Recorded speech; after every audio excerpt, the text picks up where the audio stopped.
Oh, okay.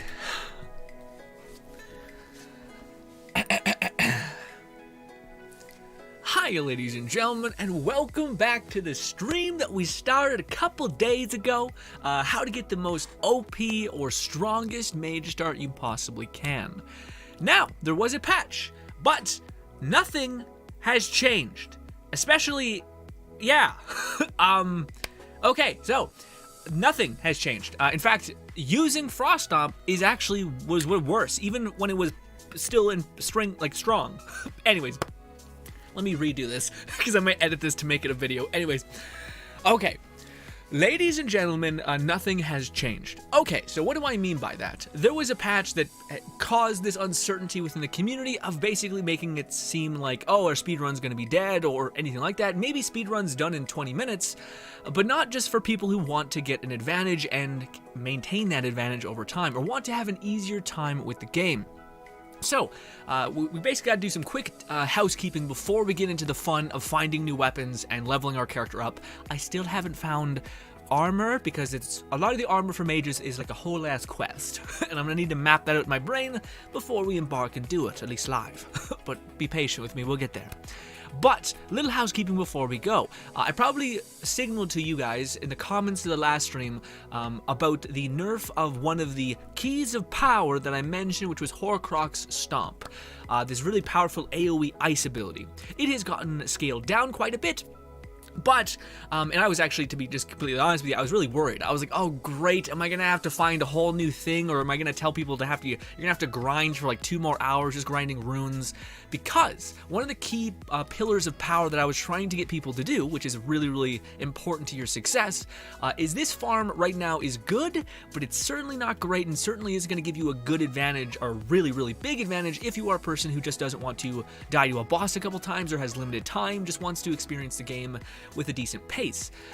Essentially, this is going to stop that pace in a big way. So, is there any way that you can farm runes and level up, synthetically making the game easier because you have an abundance of stats, health, and things like that to make the game easy? So, in order to get to one of these amazing, amazing farm spots, you're going to need to have to go to this place and talk to this guy. But this guy doesn't summon here unless you kill the first 2. So the only thing that has changed with you guys is essentially you're going to need to level up a very little amount. Like the time, I'll pull it up. It's hard to explain unless I have the video in front of me and I can just show you what I'm meaning. Where is it? Elden Ring. Okay. So right here. So this is what I did. Did this just today. So basically, I have another account that is like level 10. It was my first. Also, I gotta mute it so you guys aren't hearing my podcast that I was listening to when I was doing this. But basically, we're just gonna go run into this mountain thing. Boom. And the same thing that you guys just seen is us running, except this is me with like level 10. So I'm super low level here. Again, just to progress through it, eventually I got to the same place. I ended up eating shit because I didn't time that out really well. Again, I don't have any lanterns, so I was just kind of walking in the darkness, but it's a super easy straight shot. I broke my kneecaps right here, bang. And then I just went over here and ran and got this. Now, in order to use this summon, you do need a high amount of FP cost, but because we're doing a mage playthrough, you're probably going to want a lot of FP, which is your mana anyway. Cool. So now that we have that, we're ready to embark.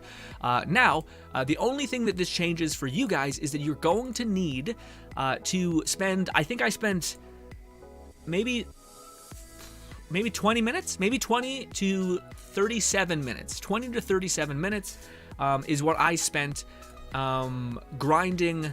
What is it called? Grinding runes just at the base. You know the ball that goes down the mountain? I just did that for like, I think maybe 17 minutes, maybe more. And I got up to the point where I would think I'm level 25, which was less levels than what we went into the fight initially, I believe.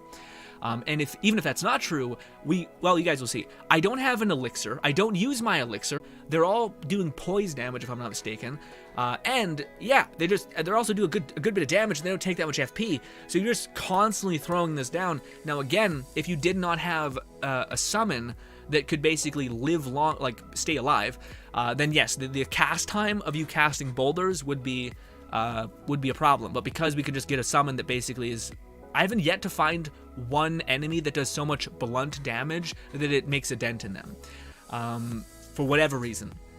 It's like, again, it's the Crystallis is one of like the easiest to attain and not talked about things. So you literally just run through a mine and you get it. It's not like you have to fight a boss or do anything like that.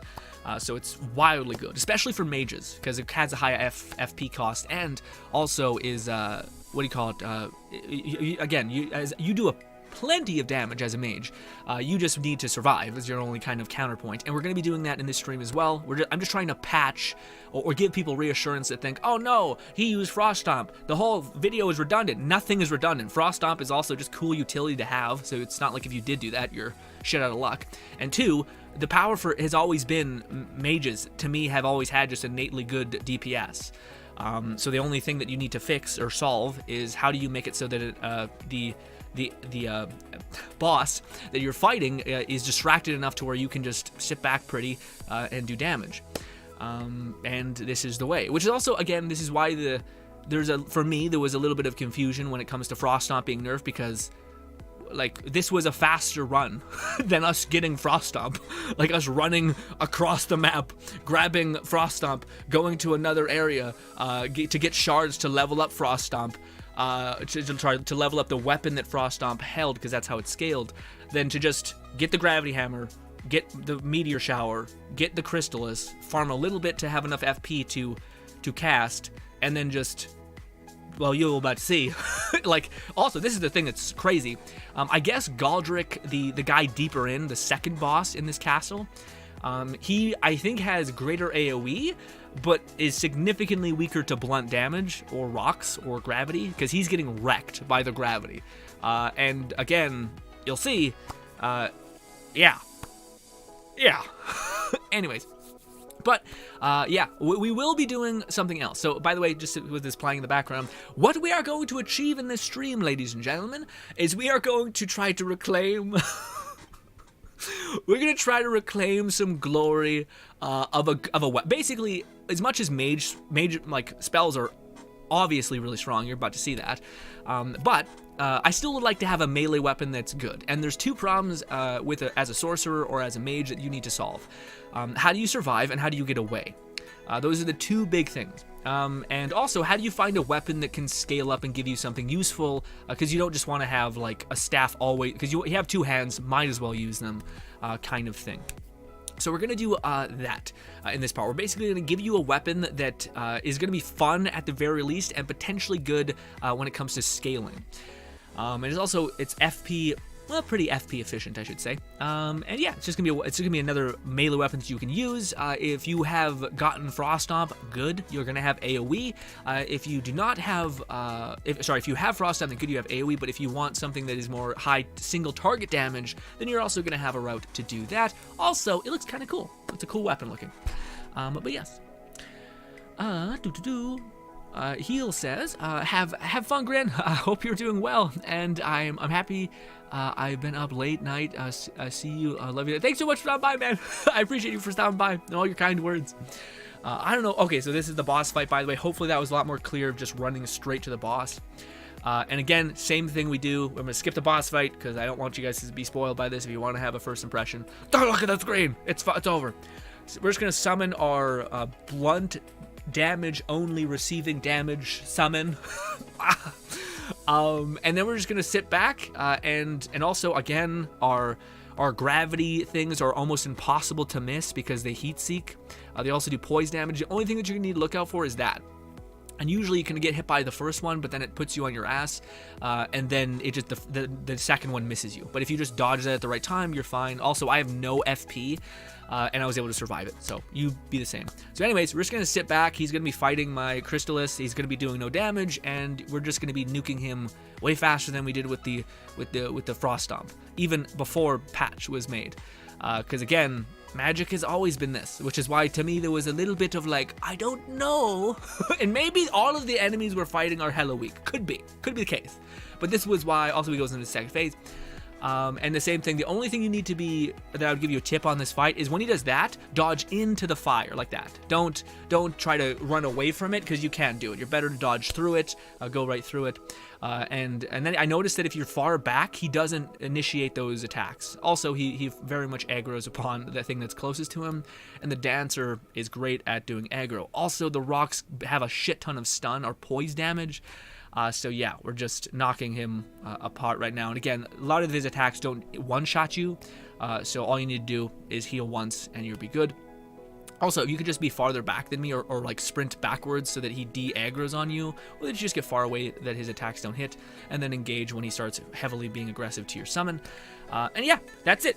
That was it. That was a much faster, cleaner run. We could have done that literally like the first 12 minutes of, oh, not 12, that's probably too much, probably like 17 minutes, because all we need to do is get the staff, level up, I think, a little bit with the ball, and then put enough points, and then then go to that, run through that mine and get the summon, and you're good.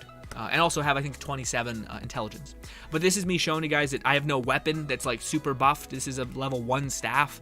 This is a level 1 trinket or like necklace. Last stream, I have power leveled essentially quite a bit.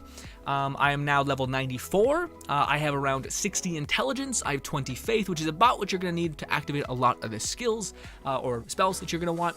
Also, I will adjust strength and dexterity, endurance as I desire it, and we'll see how things go. But I also went and got the spells from the turtle, and the one that I'm actually shocked that is so good is, I guess I can't see it unless I go to my inventory, spells, where are you? This, nope, where is it?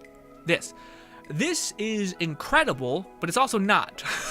It's only good for specific situations in which we'll talk about them, okay? Also, we are going to get another staff, one that I can put Wolfhound Step on. Bloodhound Step on. Okay, so ladies and gentlemen, let's talk about this. I actually don't know if they patched this, so this will be a surprise. But one of the things that you are going to need, and that's one of the things that's going to be invaluable to you as a caster, is especially when you start investing and you have a lot of mind, you have a lot of armor that gives you FP back when you kill an enemy and stuff like that. That's pretty later down the line, but still. Is your weapon art doesn't necessarily need to be a damage source, because your staff, your wizard staff,